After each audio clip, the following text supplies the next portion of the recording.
let's get into this because this was quite the game. Kevin Stefanski. Kevin Stefanski. Kevin Stefanski.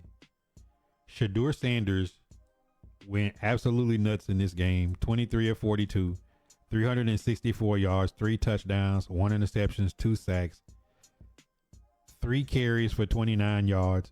He led them in rushing and threw for 364 yards passing with 3 touchdowns and 1 pick. You gotta respect what Shedeur Sanders did today to get his team all the way down within 2, which I didn't agree with going for 2 the first time. I hate that teams listen to analytics. You kick your extra point, you kick your extra point again. The game goes to overtime, and you're at home with a more talented football team. That is the rule. The rule is if you feel like you're the better team, you go to overtime. If you feel like you're rolling the dice and you need to get out of there, you're the road team, you go for 2. Touchdown, Cleveland Browns. And what happens? Stefanski takes Shedeur off the field, runs a trick play, a wildcat. It's unsuccessful. Titans recover the onside kick and kneel the ball out. There's no way, no chance that I have a young quarterback that throws for 364 yards and leads me in rushing after he made an incredible scramble to even score the touchdown. There's no chance that I take him off and run wildcat when a quarterback that hot. You can't find me a team that thinks that running wildcat when you got a quarterback that's thrown for 364 yards. He accounted for almost 400 yards of offense, and you took him off the field to run wildcat. Along with, it was one play where Stefanski, Titans jumped off sides on a punt. They could have taken the ball. They elected to decline the penalty and take the yardage from the punt to try to pin the Titans back within the 5. I'd never seen a team across the 50 decline a penalty that would give them a first down with the ball. You would kick the ball off to get the ball back to get better field position. That had to be like one of the most biggest coaching blunders I've seen. People talk about they want Stefanski. He's 2-time coach of the year. I don't want Stefanski in Nashville. We obliterate Mike McCoy for doing these same decisions and Brian Callahan for making these spineless decisions. You're a 3-win football team playing a team that has 1 win. Y'all are both picked in the top.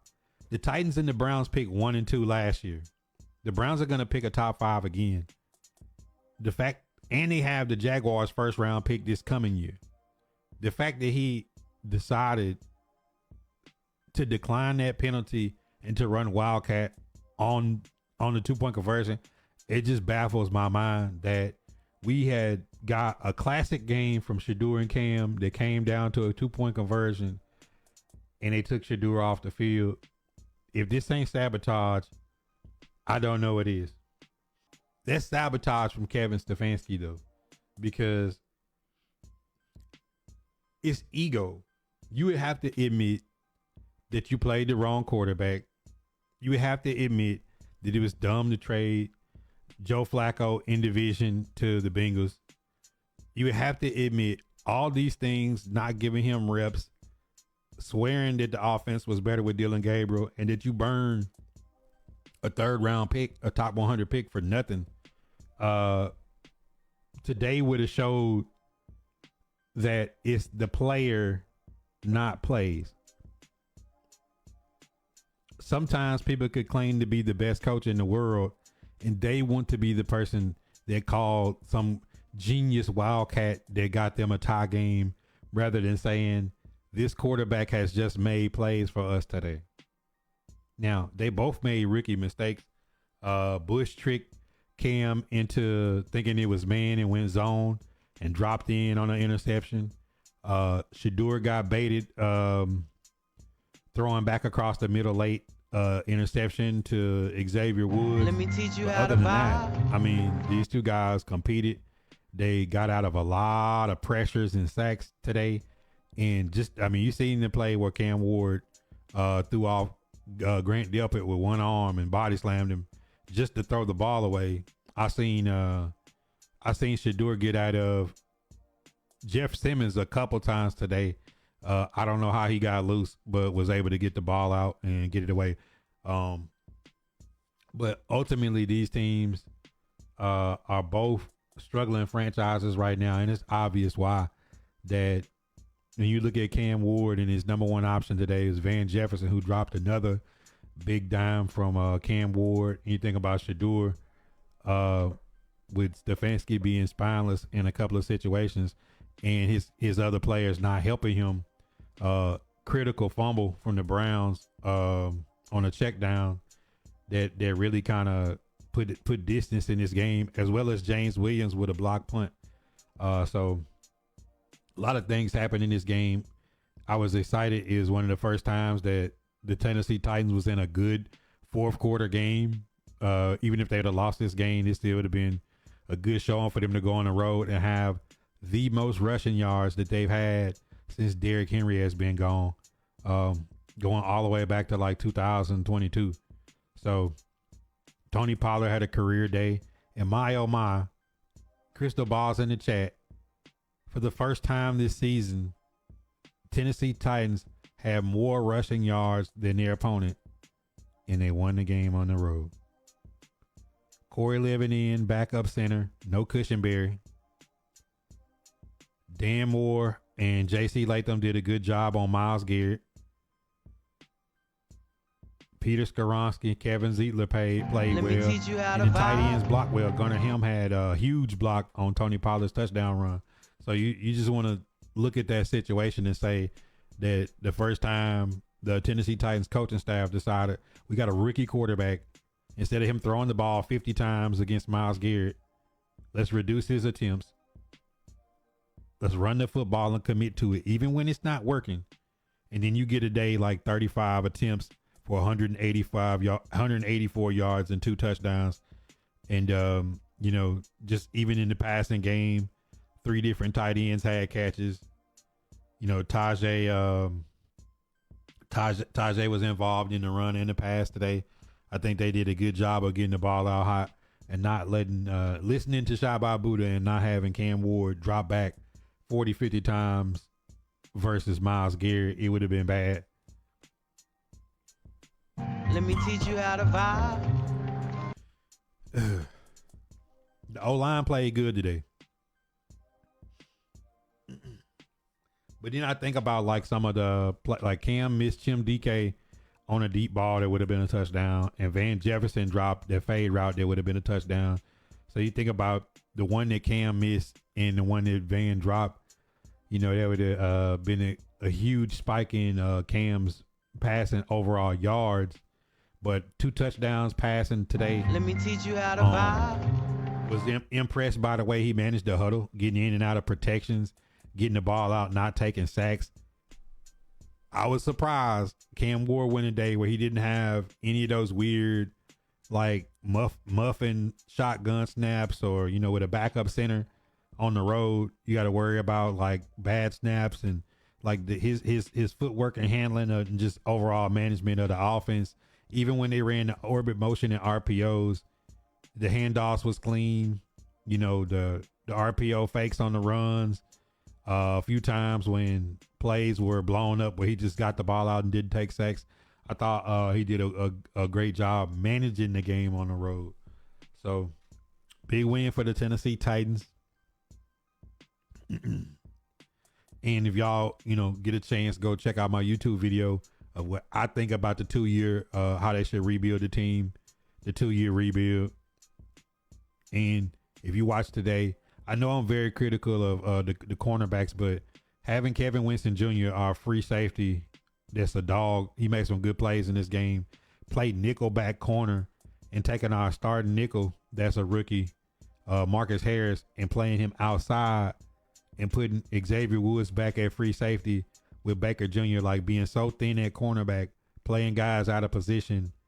You see when Jerry Jeudy makes Darrell Baker fall down, or when Baker gets dunked on by David Njoku you know, you see the lack of talent at the cornerback position, and I'll be happy that, you know, maybe even Alam, he wasn't ready the first 2 weeks. Maybe he gets into the rotation, but in this upcoming draft and in this offseason, they have to address the cornerback room.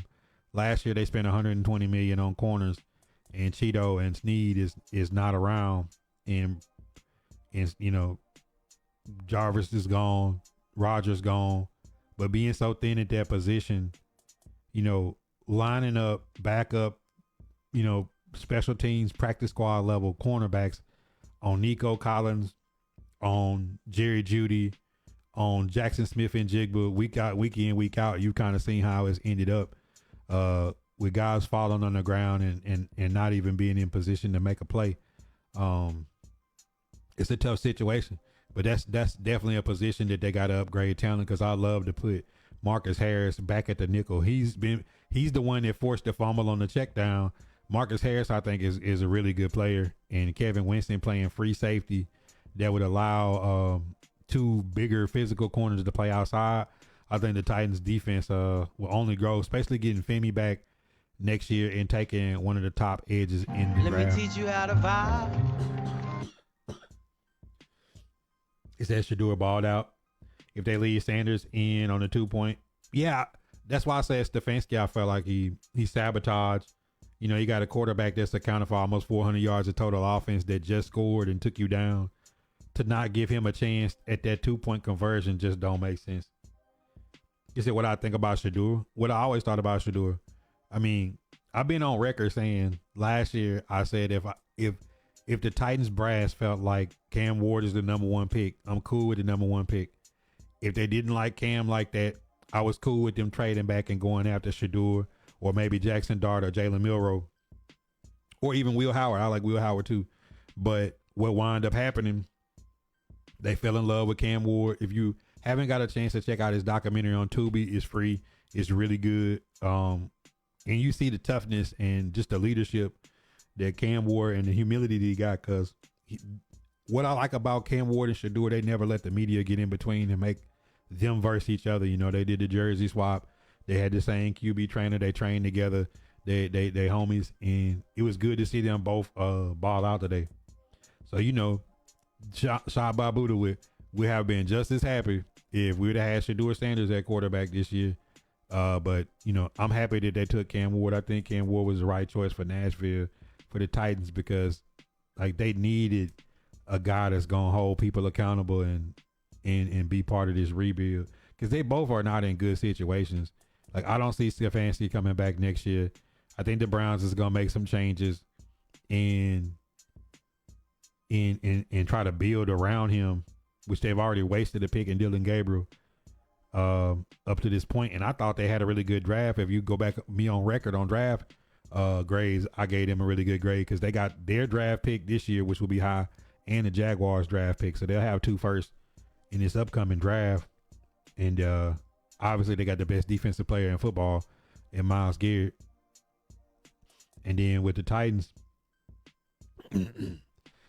a lot of holes on the roster, but you got to see some of the young guys, you know, James Williams with the block punt, Cedric Gray with double-digit tackles and the fumble return. You got to see Kevin Winston Jr. make some plays. You got to see Marcus Harris force a fumble. Obviously, Big Jeff is going to do what Big Jeff does, but, you know, you get to see Chim DK catch a touchdown and be the NFL all-purpose yards leader this season. You got to see Alec Aomana come back off of his injury and regain, you know, kind of pick up some of the steam where he left off with a touchdown catch. Gunnar Helm with a lot, like getting way better as tight end one in the blocking. In next game, when Gunnar Helm makes a catch, he'll be the Tennessee Titans all-time rookie leader at tight end next game once he catches his next pass. So, you know, you get to see some of the young guys step up. You get to see JC have a good game. Titans best running output in 2 years. So I was impressed today just at the fight. It was an entertaining game, but both teams and franchises still got a lot of work to do because Tennessee Titans need a head coach. and they need to have a really good draft and a really good off season in free agency.